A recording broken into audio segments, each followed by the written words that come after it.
Et maintenant on se retrouve à la Skyline Luge de Busan.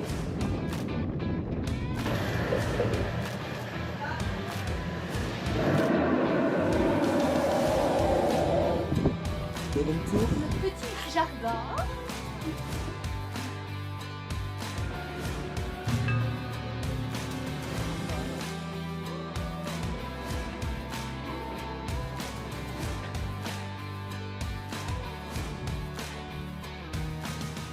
Hello la team Wanderlust, j'espère que ça va comme vous voulez. Suite de notre aventure coréenne, ça y est, on y est. Après l'énergie dingue de Séoul, on change complètement de vibe ici à Busan, où la ville et la mer rencontrent les gratte-ciels. Aujourd'hui, on vous montre nos endroits coup de cœur. Le village arc-en-ciel de Gyeongchon, le temple Haedong Yongju-sa avec les vagues en fond, et aussi la descente pleine fun de la Skyline Luge et la tranquillité du parc Dongbak.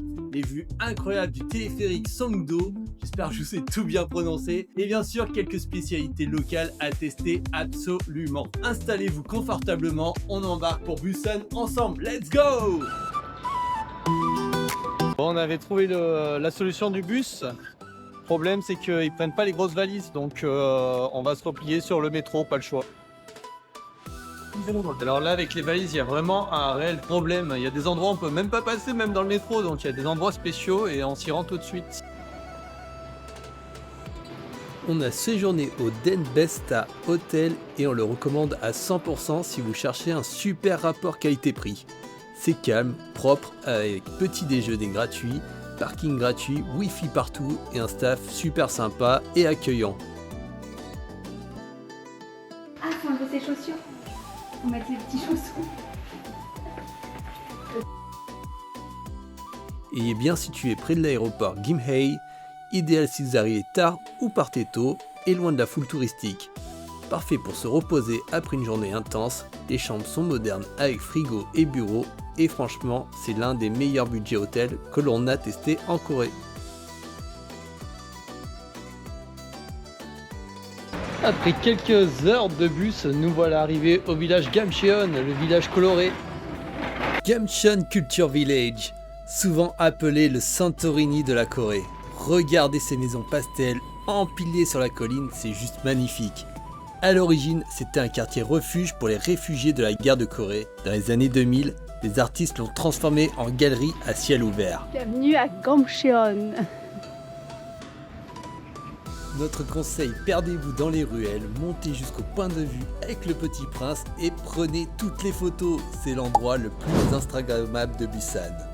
Notre astuce pro, venez à l'ouverture dès 9h ou alors après 16h pour éviter la foule et profiter d'une lumière parfaite.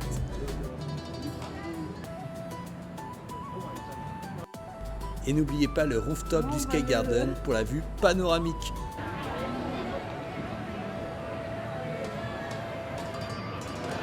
Petit repas, on a pris des spécialités et ça a l'air très bien.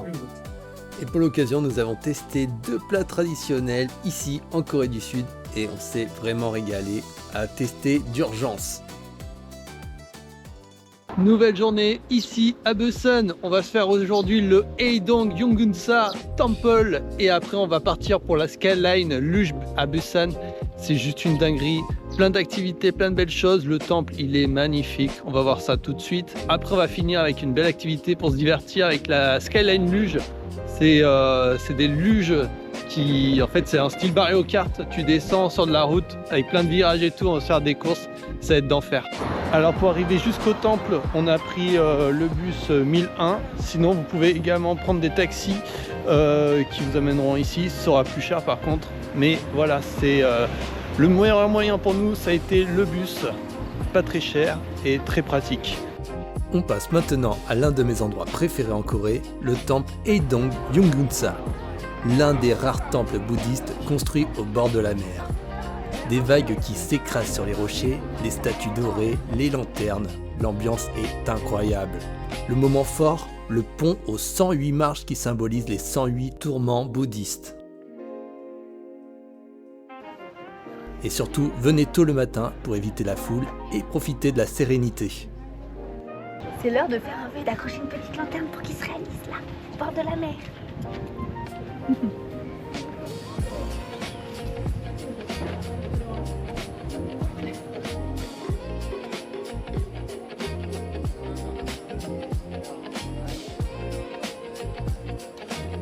fait, on savait pas, mais les petites boules de couleur, ça signifie des choses. Et donc j'ai traduit.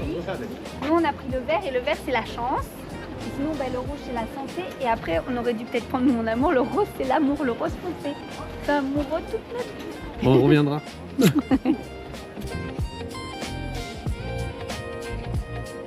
C'est parti pour quelques marches.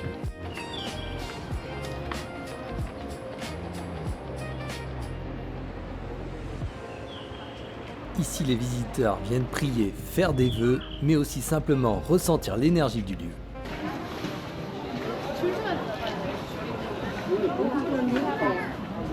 Au lever du soleil, l'ambiance devient presque irréelle, baignée de lumière colorée. Et mon petit Bouddha. Si vous voulez éviter la foule, vous avez un petit passage secret dans les bambous, juste à côté, et vous gagnez un peu de temps, parce qu'il y a quand même du monde ici à ce temple. Faut venir très tôt le matin, nous on n'a pas réussi.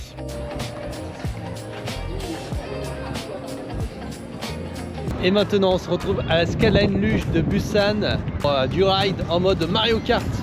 Besoin d'un shot d'adrénaline, direction la Busan Sky Luge. Vous prenez le télésiège pour monter et ensuite vous descendez à toute vitesse en luge sur une piste de 2,5 km avec vue sur l'océan et la ville. Et si vous avez le temps, allez faire un tour l'Outworld Adventure.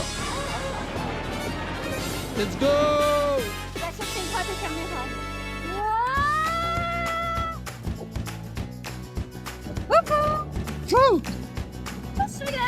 Il y a deux pistes, une plus tranquille et une plus sportive. Nous on a fait les deux et franchement c'est addictif. Let's go!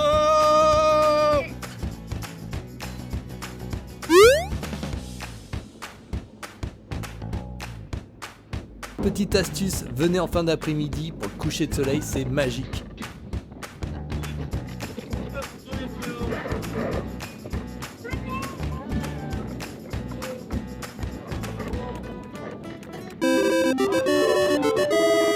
C'est trop chouette, j'adore. Changement de décor radical, bienvenue à Seumyeon, le cœur battant de la ville. C'est le quartier jeune par excellence, avec ses néons et son shopping souterrain immense. Mais surtout, c'est ici qu'on trouve la fameuse Gumgap Halley. Si vous ne devez manger qu'un seul plat à Busan, c'est le Dwaji Gukpa, une soupe de porc au bouillon laiteux.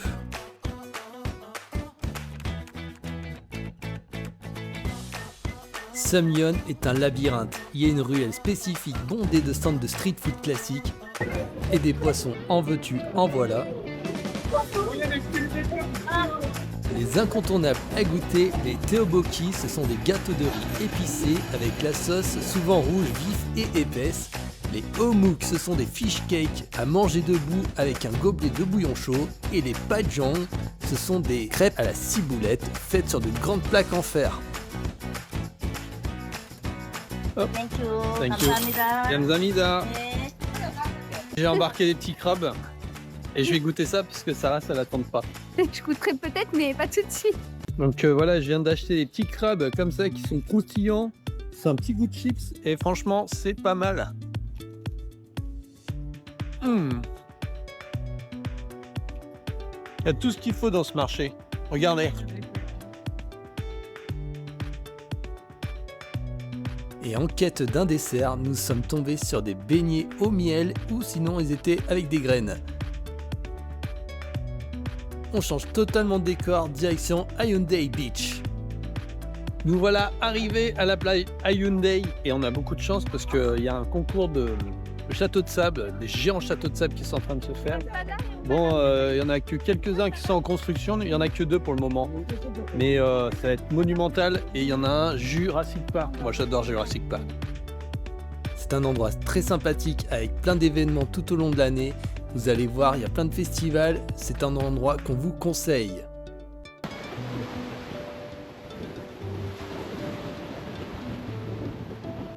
Juste au bout de la plage à Hyundai, vous trouverez l'attraction la plus virale de Busan, le Blue Line Park et ses fameuses capsules. Ce sont des adorables petits trains colorés qui longent la côte sur des rails. Et c'est ultra mignon et romantique, mais attention, gros fail, pour nous c'était tout complet.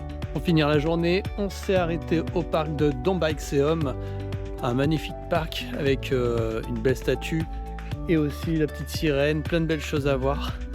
Des endroits cachés. Ah. Un beau petit parc ressourçant, apaisant, avec le bruit de la nature et des vagues. C'était autrefois une île, maintenant reliée à la terre ferme. C'est une balade aménagée sur des ponts en bois qui longent les falaises.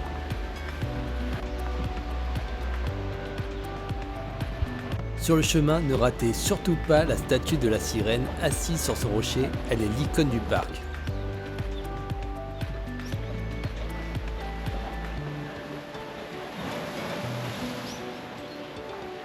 C'est l'endroit idéal pour faire des super photos panoramiques.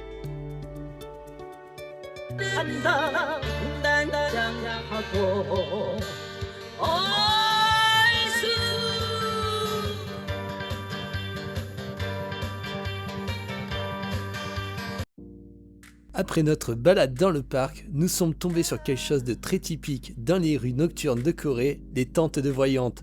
Alors ici, elles s'appellent les Saju. Impossible de résister, mais nous, on l'a pas fait parce qu'on s'est dit on ne va rien comprendre, donc on a laissé passer. Mais si vous comprenez bien l'anglais ou le coréen, allez-y.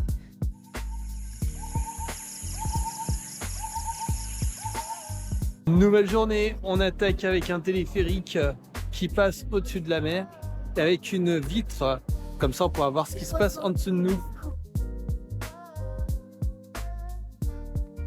C'est trop chouette. C'est trop beau. Regardez. On peut voir s'il y a des poissons. D'ailleurs, c'est des poissons là ou c'est des algues?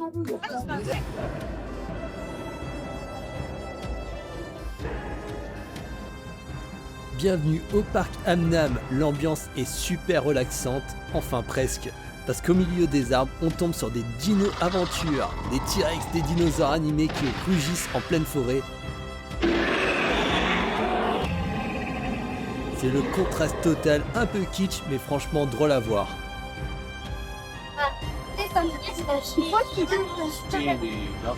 C'est un super parc naturel avec des falaises et une forêt de pins qui surplombe la mer. L'ambiance est super relaxante.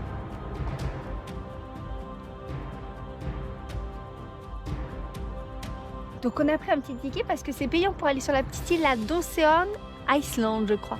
Et regardez, c'est trop bon, on était obligé d'y aller. Après c'est 80 centimes l'entrée, ça va, on peut se le permettre. Le pont suspendu de Yonggung, il relie la falaise du parc à la petite île inhabitée de Dongseom. Marcher au-dessus des vagues qui s'écrasent sur les rochers avec le vent et l'horizon à perte de vue, c'est dingue. Pour les amoureux de randonnée avec des beaux points de vue, c'est fait pour vous ce parc.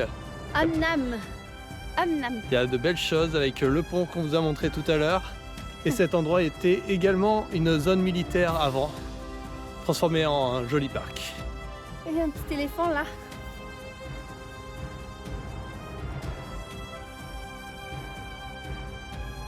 Sur la terrasse, c'est le paradis des photos. Il y a des capsules temporelles et, surprise, on retrouve encore le petit prince, mais cette fois-ci, il est avec son avion prêt à s'envoler face à la mer.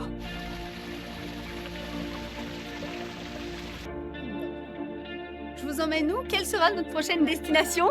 À vous de deviner. De retour en ville, direction Gwangbok-ro Fashion Street à Nonpo-dong.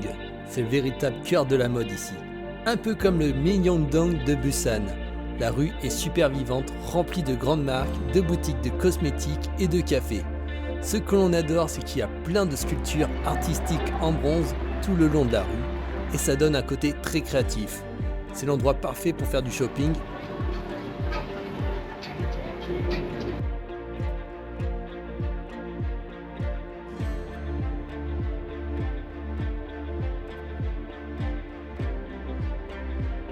Et si vous levez les yeux, vous verrez la Busan Tower juste au-dessus, accessible via les escalators qui partent directement de cette rue.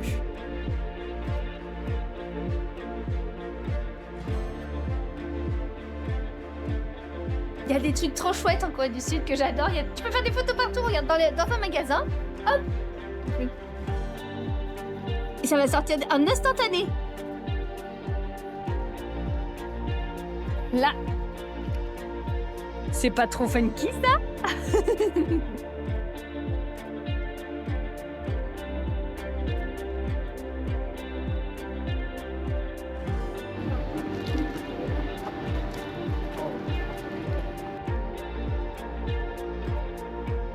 On est actuellement au marché Guge Market et aujourd'hui le marché s'étend sur 6 zones. C'est vraiment très très grand, vous pouvez vraiment trouver de tout, des chapeaux, des tuyaux, il y a vraiment de tout.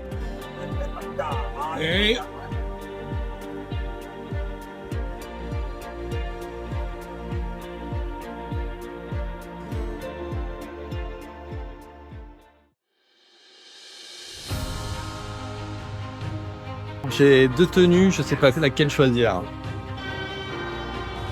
Firestone, nous allons goûter les meilleurs pancakes. Réveil dans le hannock. Scellé pendant 1 an.